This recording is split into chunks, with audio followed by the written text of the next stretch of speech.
Esto es Innovare, el podcast, un espacio de entrevistas donde nuestros invitados nos cuentan acerca de cómo a través de la creatividad y la innovación han mejorado la vida de personas, negocios y su entorno. Te quedas con Arthur Monroy. Bienvenidos. Hola, ¿cómo están? Bienvenidos a un nuevo episodio de Innovare. Vamos a platicar el día de hoy, como siempre, de innovación y creatividad, pero hoy muy enfocado a la parte de innovación y de cosas aplicadas que suceden en el entorno, sobre todo pues profesional y empresarial, con algunos buenos casos de éxito. Quiero presentarles el día de hoy a Juan Pablo Sánchez Ñequi. Él es moreliano, él es michoacano, bastante chavo, mucho más chavo que yo. Él es director general y fundador de Blue Box. Tiene una gran trayectoria, es líder del Consejo Académico del Thomas Jefferson, socio de BioAccelerator, mentor y promotor de la cultura de innovación. Y bueno, un gran currículum atrás. Pero yo lo que valoro mucho, JP, bienvenido al programa, es que te hayas dado el espacio. Sabemos que hoy son días de estar con agendas muy apretadas, pero siempre este foro para poder compartir toda tu experiencia y aprendizaje lo valoramos mucho. No, un gusto. Y qué mejor que hacerlo contigo. También moreliano, michoacano y aquí impulsando la innovación. Eso. Muchas gracias, JP.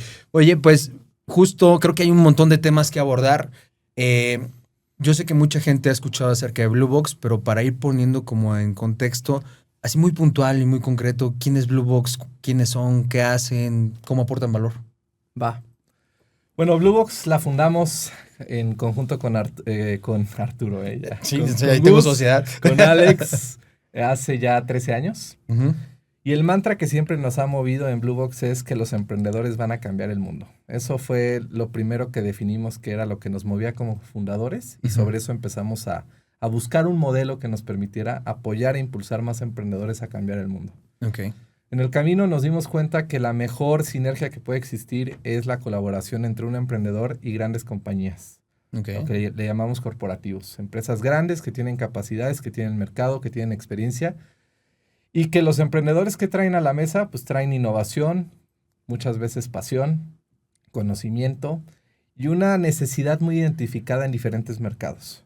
Entonces, cuando sumamos a los emprendedores con la visión corporativa, pues podemos hacer magia y acelerar los procesos de innovación.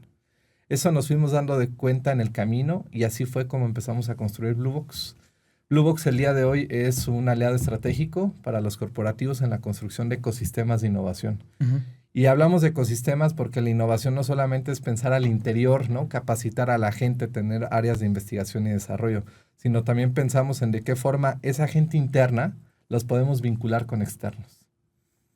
Y en el camino nos dimos cuenta que los emprendedores están de dos vías. No solamente es el CEO de una startup, la persona que está creando algo nuevo. También hay personas internas de corporativos que están emprendiendo nuevos proyectos. Y ahí fue donde el mantra pues, se hizo realmente realidad. Okay. Y nosotros habilitamos tanto a intraemprendedores como emprendedores a habilitar nuevos proyectos que cambien el mundo. Y otro asterisco. Luego cuando digo el mundo dicen este cabrón de Silicon Valley, sí, ¿no? Sí. Change the world. No necesariamente el mundo son 7,500 millones de personas. O sea, el mundo es tu realidad. Exacto. Tu mundo es esta sala, es estar aquí, es nuestra ciudad. Entonces cuando cambiamos la realidad que nos rodea, estamos cambiando nuestro mundo. Y la sumatoria de todas esas realidades, pues eventualmente pueden impactar ahora sí ya en 7,500 millones de personas. Así es. Que ese creo que es siempre el gran moonshot que tenemos, pero vamos poco a poco en el camino. Totalmente. Y eso que acabas de decir es súper relevante, ¿no? Primero tienes que cambiar esa realidad de donde vives y eso es cambiar el mundo también, ¿no? Claro. No tiene que ser tan ambicioso y ojalá en algún punto cambie. Eso me acaba gustando porque ahorita vamos a platicar de cómo ir cambiando localmente y luego globalmente, ¿no? Ahora decías algo que me llama mucho la atención, JP, que es cómo se dio este mantra de lo que hace Blue Box, pero se da en la parte corporativa, ¿no? De corporates. Y de cómo vinculas estos emprendedores para que entonces entren ya con esta necesidad clara de innovar, pero con alguien que sabe hacerlo y cómo se hace esta fusión para que entonces ese camino se acorte y tenga resultados muy rápidos. ¿Qué pasa con las empresas más pequeñas? ¿Por qué en corporativo se da esta naturaleza y en las otras no? Bien. Un paso antes nada más, todo esto se llama innovación abierta. Ajá. Y la innovación abierta es identificar necesidades de empresas para poder explorar al exterior.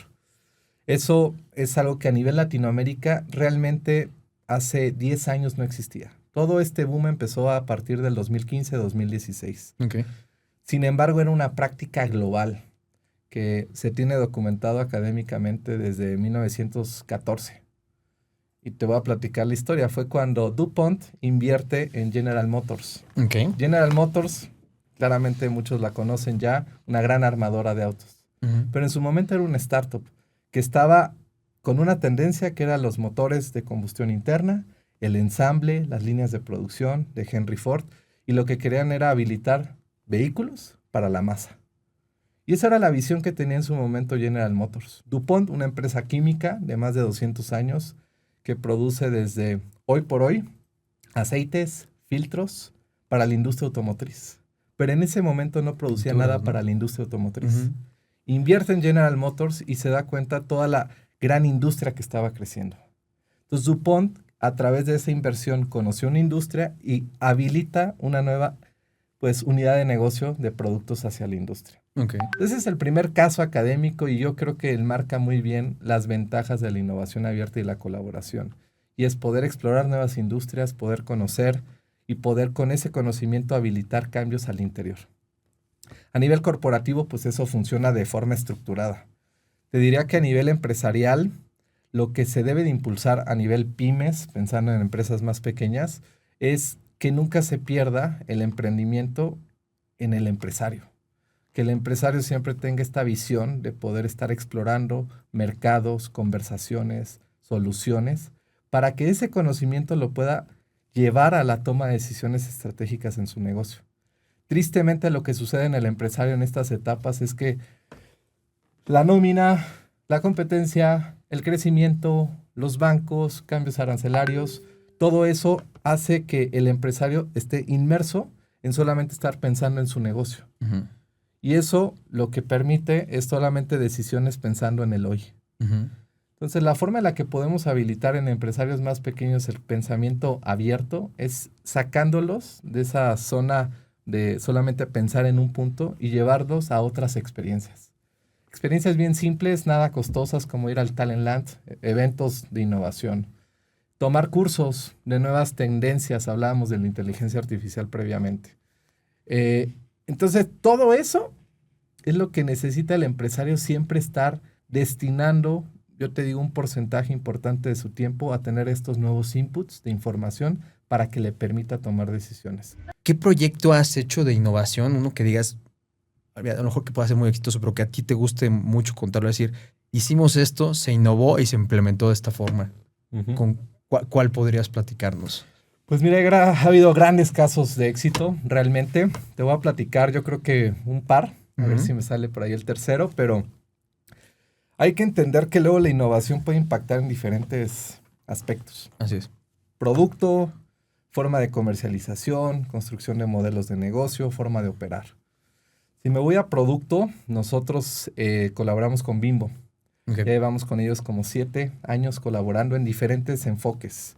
Hoy por hoy estamos en sostenibilidad, también hemos trabajado en temas de producto, en temas logísticos, en temas energéticos, en fin, en diferentes áreas. Y un proyecto que realmente fue bien exitoso fue en Perú, que una de las necesidades que hay en el consumidor es poder tener productos que estén basados en granos, en este caso panadería, cercanos geográficamente. ¿Esto por qué? Por sabor y también por un sentimiento de pertenencia al producto.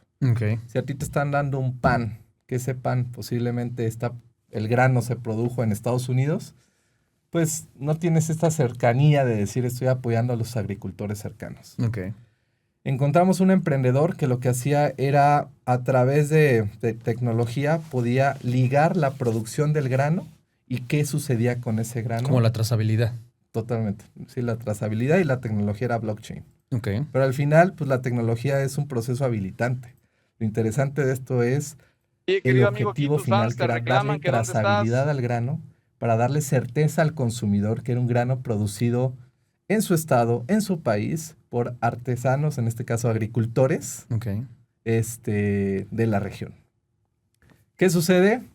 Bimbo encuentra a este emprendedor con esta tecnología habilitante, la vincula con su equipo de desarrollo de productos y construyen un pan que se llama dentro su raíz, ¿no?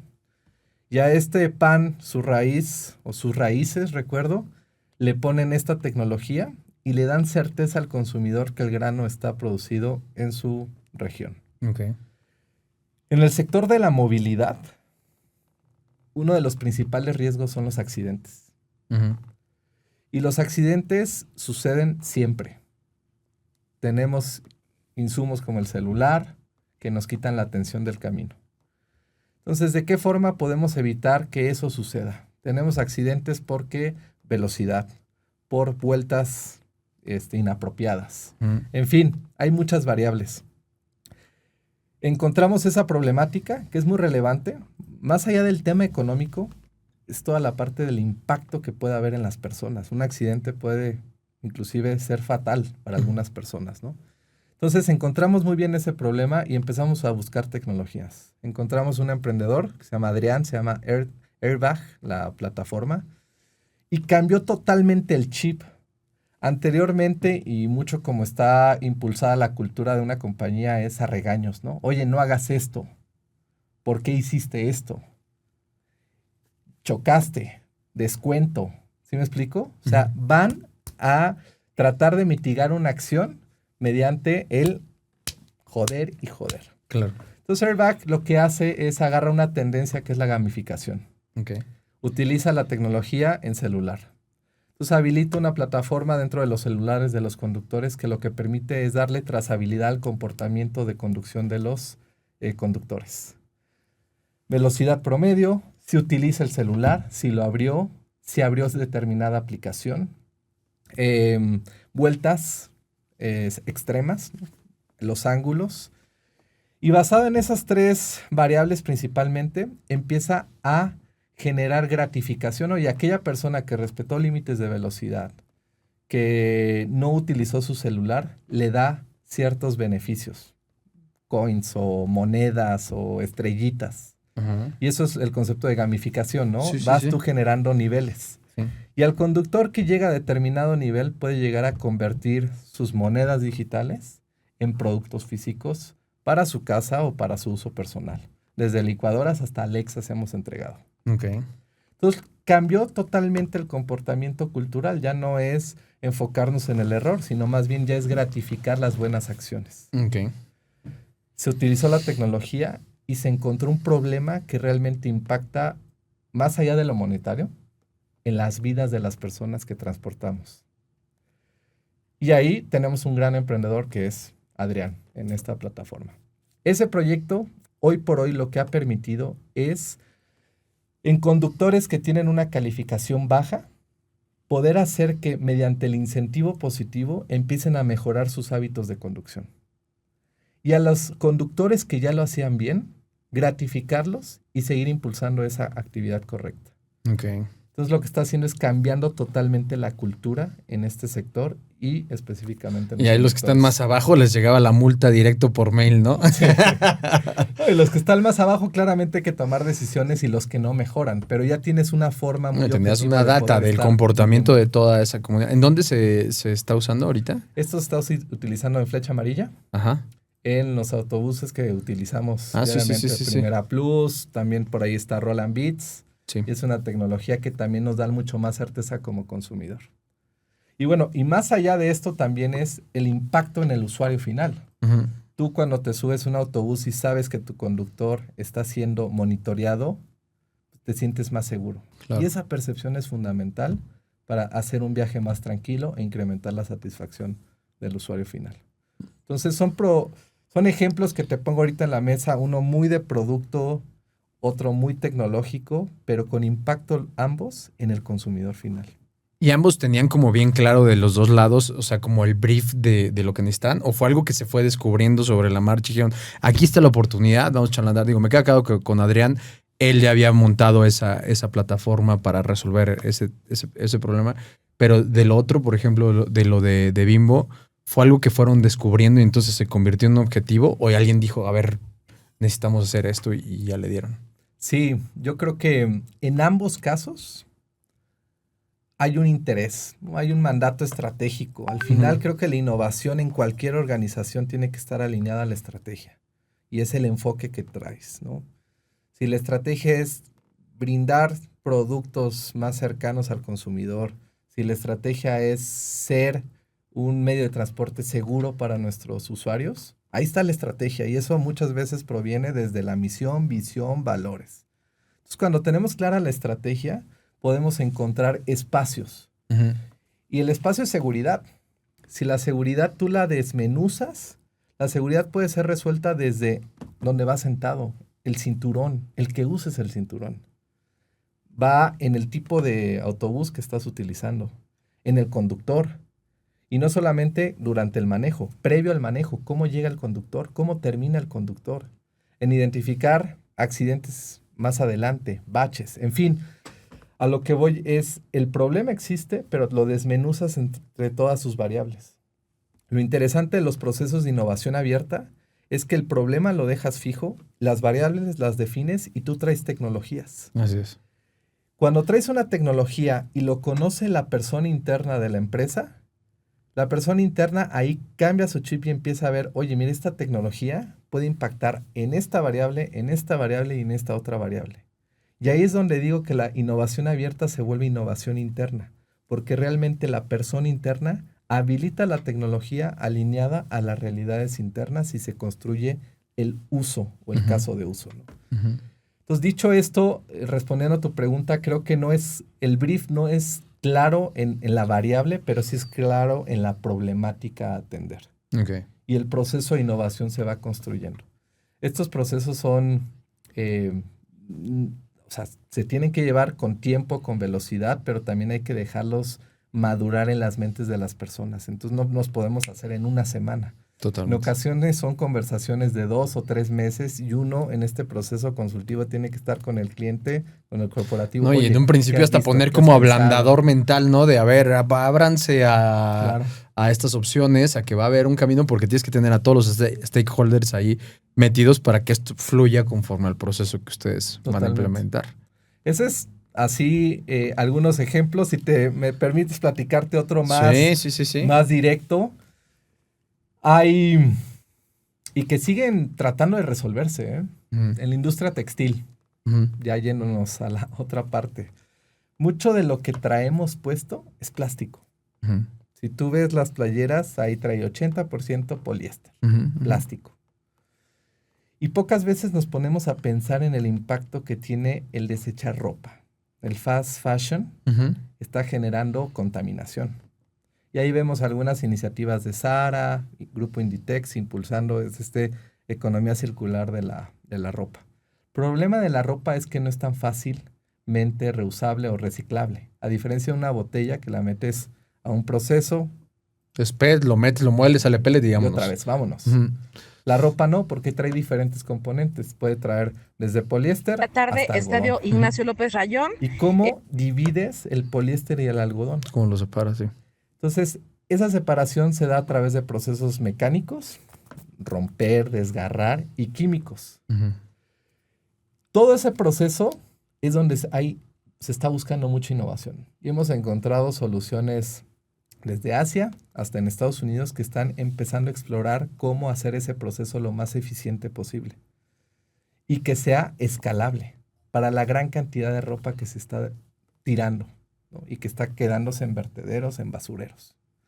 Entonces, ahí es donde tenemos bien claro el problema y estamos buscando soluciones.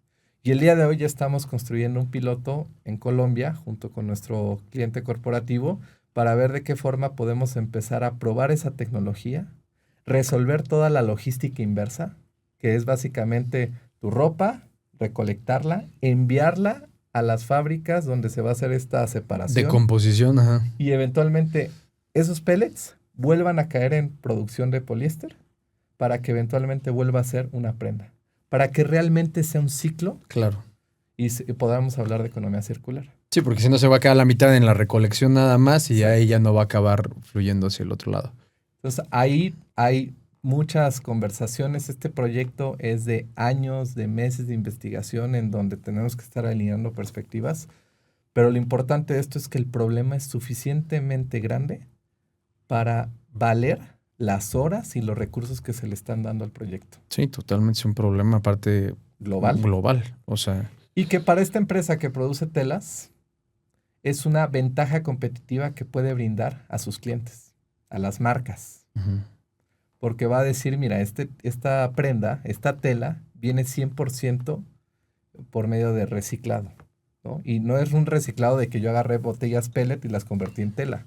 No, es economía realmente circular.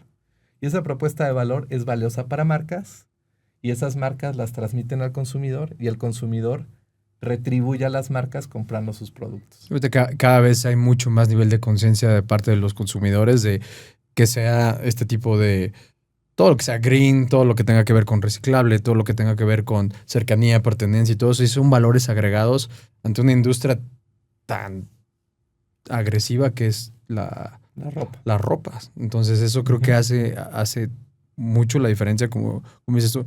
Bueno, pues estaremos ahí pendientes de ver qué acaban implementando. Esperemos resolver este tema porque es latinoamericano y hay muchos que ya están avanzando, otros mercados, te decía Inditex en España que ya está haciendo sus inicios, Estados Unidos, Malasia es donde te decía que está la otra fábrica que identificamos y que analizamos, pero Latinoamérica le hace falta también ese revulsivo, ¿no? Totalmente. Una de las cosas que estábamos platicando antes de entrar al aire y le platicaba a JP que a mí son cosas que me acaban moviendo y mucho de la razón por la cual empecé este programa es pues ese principio, ¿no? Como esa problemática que dices tú.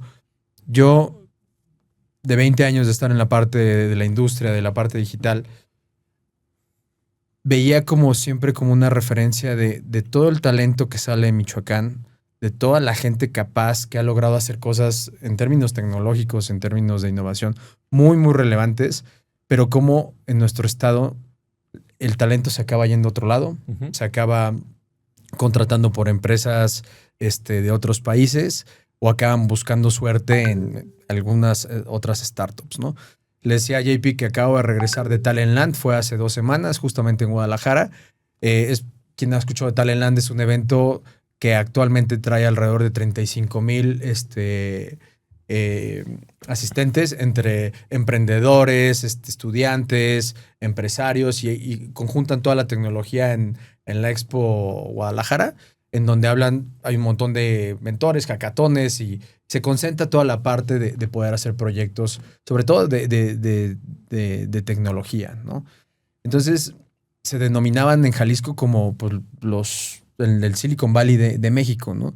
Y venía en carretera pensando y decía, bueno, ¿y Michoacán cuándo, no? O sea, ¿qué vamos a hacer en Michoacán? Aquí hay un montón de gente, tenemos un montón de talento, tenemos un montón de ideas. A lo mejor no hay tanta industria como en Jalisco, ni como en Ciudad de México, en Monterrey, pero sí hay cosas. ¿Tú qué crees que depende de que estos factores no nos hagan brillar como Estado, ¿no? Ahorita que decías, partamos de nuestra realidad cercana, ¿no? Y a lo mejor nosotros somos morelianos, michoacanos, muy orgullosos, nos gusta vivir aquí, pero tenemos que estar entrando y saliendo todo el tiempo porque hay que traer oportunidades de fuera y vivir aquí, que aquí se vive increíble, la verdad. Morelia y Michoacán es un gran lugar para vivir, tienes todo, pero ¿qué nos falta para empezar a entrar en la jugada como estos actores, no? Sí. Digo, la construcción de ecosistemas, si analizamos ecosistemas como el de Israel o el de mismo Silicon Valley, pues son historias diferentes, pero con jugadores similares. Si nos vamos a Silicon Valley, uno de los jugadores que impulsó mucho esto fue la parte académica y la parte también privada. La primera empresa de semiconductores, que es la base de todo lo que tenemos aquí, cómo nos comunicamos, pues empezó a operar justamente en California. Eso sumado con una institución como es Stanford, aportando buena educación al ecosistema, pues empezó a generar tecnología, conocimiento, y eso eventualmente construye curiosidad. Y la curiosidad permitió empezar a construir otras compañías que el día de hoy escuchamos como Intel, como AMD, que son la base de los chips que utilizamos el día de hoy en la inteligencia artificial. Por eso es Silicon Valley, ¿no? El Valle del Silicio. Sí. Israel, pues es un tema impulsado mucho por gobierno y culturalmente la formación de los perfiles proviene mucho de la historia que tienen allá es obligatorio hacer el servicio militar. Si han tenido la oportunidad de platicar con un israelita, pues puedes platicarle de la experiencia de eso y qué aprendieron. La última conversación que tuve fue hace un par de meses y me platicaba la chica que el día de hoy está en tecnología y consultoría y me decía que a ella le tocaba capacitar a las personas que manejan los tanques. Y todo eso es cultura, todo eso es pues rigor, es enfoque, es despertarse temprano, es tener un objetivo más allá de lo que eres como persona, es cuidar tu país. Y eventualmente eso, cuando salen del servicio militar, construye curiosidad, ¿no? ¿Cuál es este objetivo a futuro? Y basado en esa cultura, pues pueden explorar nuevas tecnologías, ¿no? Entonces, llevándolo aquí a Michoacán, te diría que debemos de trabajar mucho en nuestra cultura, ¿no? Es invitar a los empresarios exitosos a que estén dando clases en aula. Y esa es la primera forma en la que podemos empezar a construir cultura en nuestra cercanía. Eventualmente vamos a construir curiosidad y más de alguno de los estudiantes que nosotros impactamos va a ser un empresario, un emprendedor que construya algo. Pero necesitan un espacio de construcción, ¿no crees? Sí. Porque entonces, imagínate, llegas a dar como catedrático, les metes la cosquillita, sí, empiezan a crear, pero ¿y luego dónde acaba siendo el call to action todo esto? ¿No? O sea, te necesitan llevarlo. Tiene que haber una plataforma donde caiga todo esto de primera instancia, ¿no? Sí. Aquí en el estado. Que ahí entra la otra parte, ¿no? Es los habilitadores del ecosistema. O sea, ahí en el ecosistema necesitas, gobierno al final. El ecosistema chino, lo que hizo muy bien China es definir el enfoque y es hacia allá va. Y todo lo que va hacia allá está siendo apoyado. Temas de energía, temas de inteligencia artificial. El día de hoy es hacia donde va alta productividad, robótica, construcción. Es algo que ha sido muy impulsado. Y todo lo que va hacia allá está siendo impulsado a través de políticas públicas. Entonces el gobierno debe de darle una tonalidad al Estado y enfocar políticas públicas que habiliten eso. Y incentivar hacia innovación. Empresarios deben de también impulsar innovación tanto interna y colaborar con externos. ¿Cuál es la plataforma mejor para poder colaborar? En ocasiones son pues, las mismas empresas. Oye, hay empresarios aquí muy exitosos que desarrollan software, que desarrollan grandes estrategias de marketing, que desarrollan, te diría, hasta aceites, ¿no? Uh-huh. Empresarios financieros, empresarios... Oye, agrícolas, ¿de qué tamaño quieres el mercado? ¿No? Entonces, ahí tienes para aventar. Uh-huh. Entonces, también las mismas empresas deben habilitar esa colaboración para permitir. Si nos vamos a un mundo físico, o sea, de decir, oye, hagamos un edificio que sea el centro de innovación, creo que puede llegar a ser eso algo importante, pero no es lo más esencial. Lo más esencial, más allá del hardware, que es la estructura física, es el software que se habilite. Y entonces en ese software es la cultura, es la apertura, es la visión, es las universidades, son los emprendedores y son los inversionistas también. Al final, el capital debe de impulsar internamente el desarrollo de nuevas estrategias. Diría, oye, aquí en Michoacán no tenemos un club de ángeles e inversionistas. Te vas a Monterrey y tienen hasta el Cabrito Valley. Es un grupo de WhatsApp donde están hablando de oportunidades. Te vas a Jalisco y tienen el Tequila Valley. Aquí yo tengo un grupo que estoy construyendo y ya te voy a hacer administrador, que es el Avocairo Valley. Órale, está bueno. Para empezar a aglutinar esos jugadores. En fin, ¿qué se necesita para habilitar un ecosistema? Creo que somos los jugadores como tú, medios de comunicación, como yo, empresarios y otros jugadores que empecemos a realmente platicar y poner esto sobre la mesa. Apoyo gubernamental en alinear muy bien incentivos y empezar a trabajar en conjunto. Más allá de un espacio físico, es una comunidad la que se espera, ¿no? Claro, el software, como bien dices. El software. Ya el hardware vendrá. Sí. Y hay grandes espacios. Tenemos aquí espacios hermosos, tanto universitarios como gubernamentales, que ya después podrán ser eso, el corazón. Pero oye, y ahora, esos son los, como dices tú, o sea, son los que estamos preocupados porque esto ocurra y que podemos ser los percursores para empujarlo, ¿no? Me hace todo el sentido lo que dices. Ahora, ¿qué pasa con las nuevas generaciones? Tú estás de cerca y con varias universidades, específicamente ahorita con el Thomas Jefferson. ¿Qué pasa con esta parte pues del plan educativo en donde ahora debería estar mucho más enfocado a pues, todo el tema digital, ¿no? Hasta se me ocurre que debería haber una materia que se llamara cómo hacer prompts creativos para pedir cosas en inteligencia artificial. ¿Qué tan abiertos están a implementar esto? ¿Cuánto está sucediendo? Porque al final del día, ese va a ser como, pues, ¿cómo se llaman cuando los nuevos jugadores pues, de las futuras generaciones, Las ¿no? fuerzas básicas. Las fuerzas básicas, eso iba a decir. Del Morelia, exacto. Esas. Yo creo que hay interés de las universidades, pero este interés no ha sido estructurado de forma estratégica. Ujú.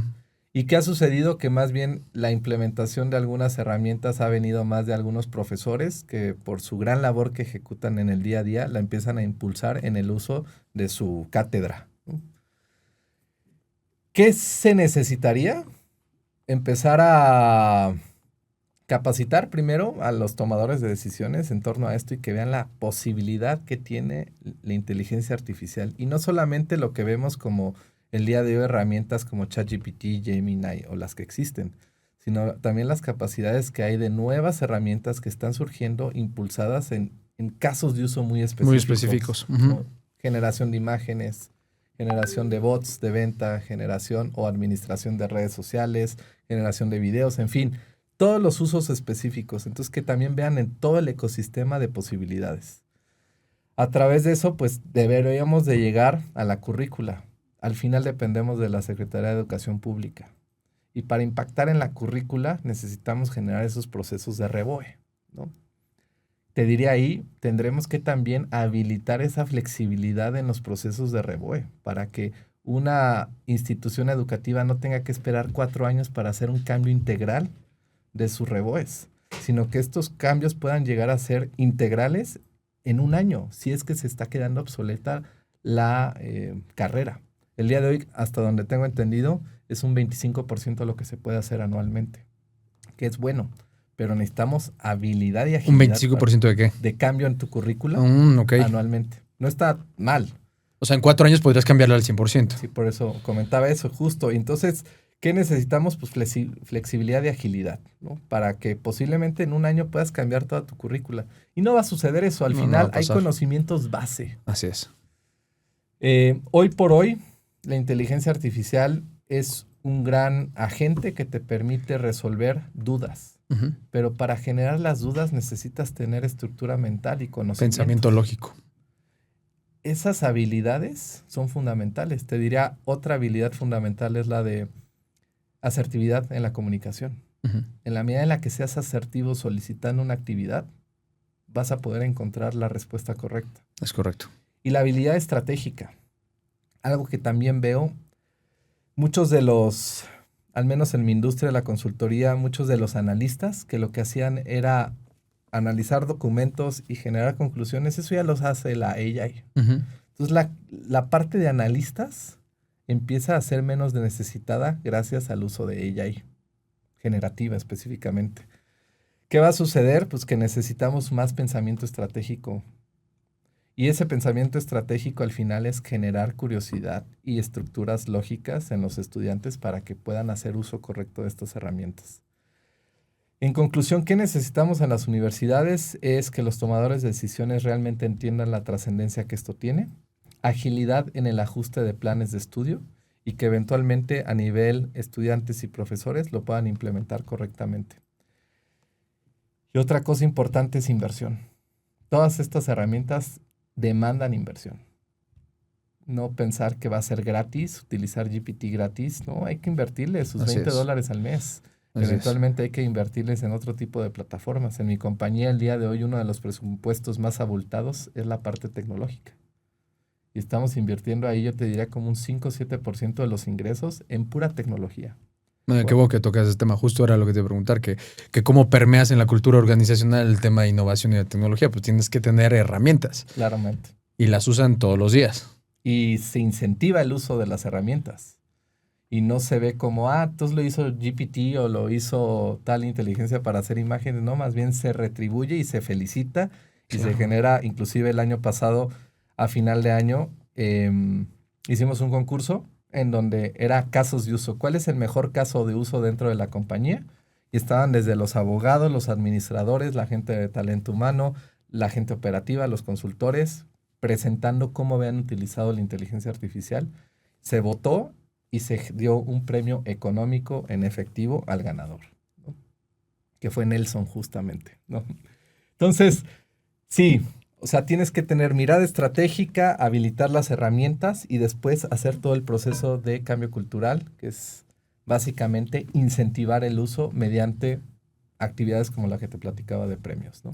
Oye, si pudieras compartirle a la audiencia, como decir, bueno, yo dentro de mi día a día utilizo estas fuentes de inspiración en términos de inteligencia artificial, de creatividad, ¿cuáles les podría sugerir? Así que digan, para quien quiera empezar a tener curiosidad alrededor de eso, ¿cuáles sugerirías? Yo consumo mucho contenido en podcast. Ok. O sea, empiezo siempre por podcast. Lo primero que hago en mi día es, además de tomarme un café. Sí, si no, no arrancamos. Exacto. Es tomar un café, poner el podcast que se llama La Estrategia del Día de Bloomberg. Ok. Al final todos vivimos en una economía y es importante entender qué está sucediendo a nivel macroeconómico para saber eso cómo nos va a impactar en nuestro día a día. Entonces desde ahí empiezo a agarrar inspiración de noticias interesantes y relevantes que voy viendo. Hace algunas semanas escuchaba la presión económica que hay en la producción de cacao y cómo eso iba a impactar en el costo de los chocolates que ahora vamos a comprar, ¿no? Entonces esa es una inspiración entender muy bien cómo funciona la industria del cacao. ¿Qué sucede? Después de eso, pues me meto a investigar, ¿no? Y lo agarro como pregunta de estudio. ¿Dónde surge el cacao? Es mexicano, ¿no? ¿Qué es el cacao? ¿Qué tipo de cacao hay? ¿En dónde se produce? ¿Quiénes son los principales consumidores y productores? En fin, esa es como mi primera fuente de inspiración, es entender macroeconómicamente qué está sucediendo. Y ya después me voy a temas ya más específicos de mi día a día. Consumo mucho información específicamente en algunos medios. O sea, te podría decir, estoy pensando en el nombre, que se me va, que ya lo tengo ahí en la estrellita, pero te diría desde Forbes, Expansión, que son noticias más locales, pero te diría, me meto mucho a las universidades también y a ver qué están haciendo en sus investigaciones, ¿no? Stanford, MIT. Utilizo algunos otros medios, por ejemplo, Descubre VC, que es un medio que construye 500 startups, que es una incubadora y aceleradora. Descubre VC, lo que te da son noticias bien básicas de quién está invirtiendo, qué se está creando en el mundo de las startups. Hay otros medios como Startup Latam, que también hablan de startups y también de convocatorias o necesidades corporativas. Entonces son un cúmulo de información que estás recabando y que las trato de consumir antes de mis 10 de la mañana. Yo operativamente empiezo a pensar bien a las 10 de la mañana. Y ya las vas procesando y eventualmente en algún punto dices, oye, Sí, empiezas a conectar con todo lo que viste y con todo lo que traes ahí fresco y por lo menos estás actualizado, ¿no? Esa es la parte informal y la parte formal es, creo que cualquier persona debe de estar constantemente capacitándose en algún tema. Inclusive he explorado filosofía. No lo he tomado, pero en algún punto un curso de filosofía, de redacción, también habilidades muy humanas que debemos de seguir impulsando. Sí, que esa es la base de lo que no va a cambiar con toda la tecnología, ¿no? Totalmente. Y ahora, pues AI, que estamos tomando ambos un curso, ¿no? Sí, justamente. sí. Justo, bueno, para ponerlos en contexto, platicaba con Juan Pablo que yo estoy tomando también un curso en el MIT, Juan Pablo en Kellogg, ¿verdad? Me dijiste. Sí. Y tiene que ver con inteligencia artificial y justo creo que lo valioso es que tienes el renombre de la universidad, que claramente los profesores son unas lumbreras, que tienes mucha teoría y tienes esta parte de casos para irlos aplicando, pero sobre todo la comunidad es muy valiosa. Yo tengo chats ahí con gente, le decía que las clases que tomamos globales somos 500 y en las que son de hispanohablantes somos otros 110 y ahí estamos en los chats.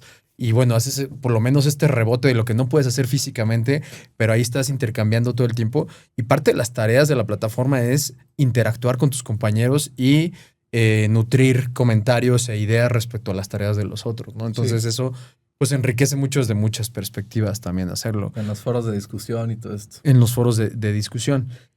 Y bueno, y avanzando con las preguntas que tengo por ahí de esta parte es, tú con todo esto que estás haciendo desde tu rol de director general, de colaborador y de todas las gorras que te pones ahorita actualmente a nivel profesional, ¿cuál sería como tu objetivo o como decir tu punto o tu propósito, decir, esto es lo que quiero alcanzar profesionalmente y ser como mi legado, ¿no? De Juan Pablo dentro de todo este entorno. ¿Qué es lo que te gustaría hacer o cuál es ese gran reto, objetivo? Pues construir al final yo estoy en una industria de servicios. Uh-huh. Pocas compañías de servicios trascienden más allá de los fundadores. Uh-huh. Hay grandes compañías como un McKinsey, como un Bain, como un EY, o PwC, que sí van trascendiendo a los fundadores porque construyen una organización empresarial en torno a la industria de los servicios. Entonces, desde mi perspectiva, quiero construir esa base. Pensar que yo como fundador, Gustavo, Alejandro, construimos una compañía que eventualmente va a ser operada por los siguientes líderes del conocimiento que sigan impulsando a más emprendedores a cambiar el mundo. Okay. Y para lograr eso, pues no es nada fácil, porque tienes que primero, el día de hoy debe de estar dentro de mi compañía el próximo director general, el próximo socio mayoritario de la compañía. Y eso te obliga a estar explorando nuevos perfiles, contratarlos, crecerlos y esperar que no te los roben, porque son tan valiosos que eventualmente puede llegar una compañía y llevárselos. Estoy seguro que así va a ser, porque al final el propósito es muy claro y seguro habrá quien empuje para seguir construyendo donde ustedes abrieron brecha, ¿no? Picando piedra hace 13 años. Oye, JP, para ir cerrando, ¿qué pasa si alguien de los que nos escucha dice, oigan, me encantaría hacer un internship en Blue Box o conocer más o, no sé, tocar base con ustedes? ¿Hay chance de hacer eso? ¿Pueden ponerse en contacto con alguien? Totalmente. Me pueden escribir a mi correo, me pueden buscar por Instagram, por LinkedIn. Igual ahí puedes dar mis correos, juanpablo.sanchez@blueboxmx.com. Los dejamos ahí enunciados en el programa. Ajá. Y básicamente lo que quieran. O sea, recibo dentro, yo personalmente, más mis socios, más la gente del equipo, recibimos muchas llamadas para tener conversaciones. Justo la semana pasada estuve platicando con un buen amigo mío que está emprendiendo y estábamos viendo qué podríamos hacer en la industria de los cementos. Esta semana en la industria de la movilidad.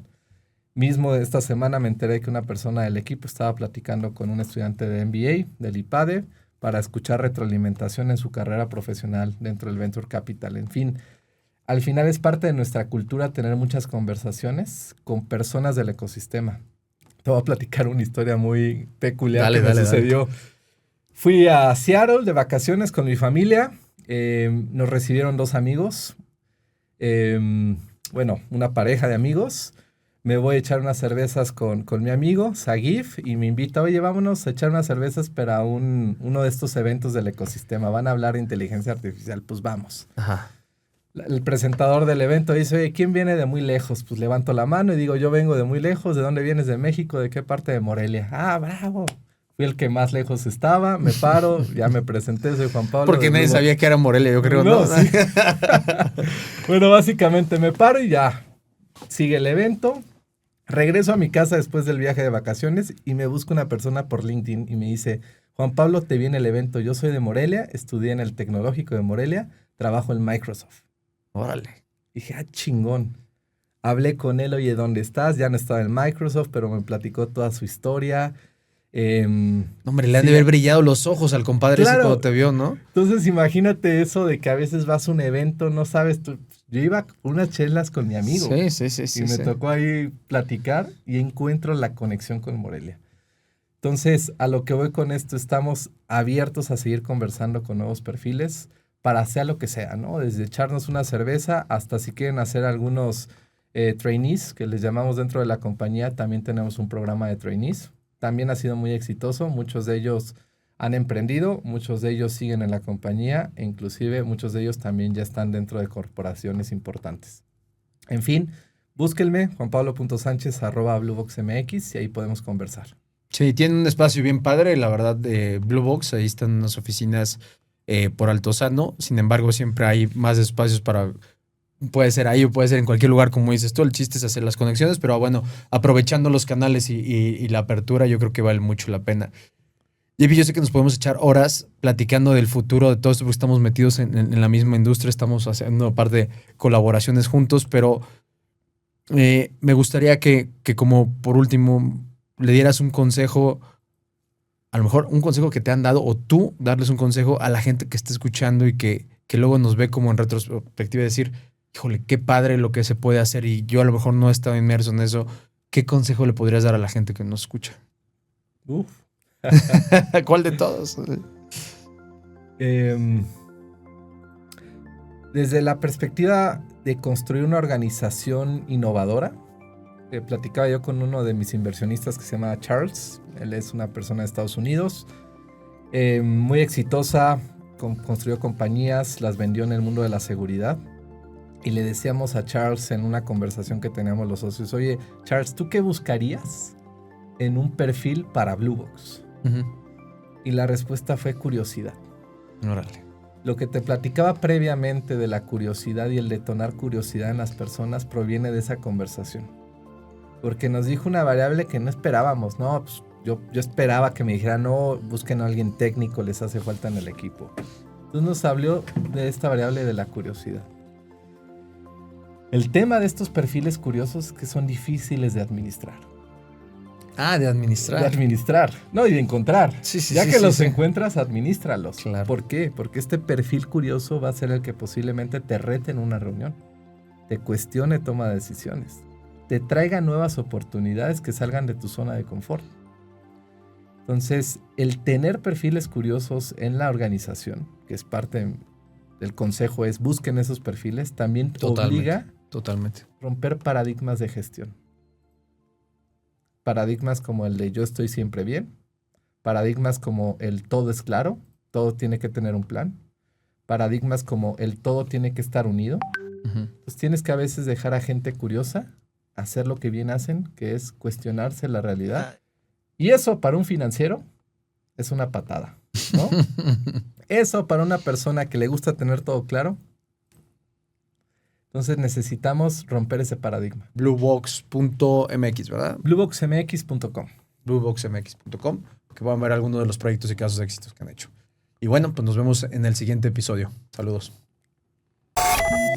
Esto fue Innovare, el podcast, un espacio de entrevistas donde nuestros invitados nos cuentan acerca de cómo a través de la creatividad y la innovación han mejorado la vida de personas, negocios y su entorno.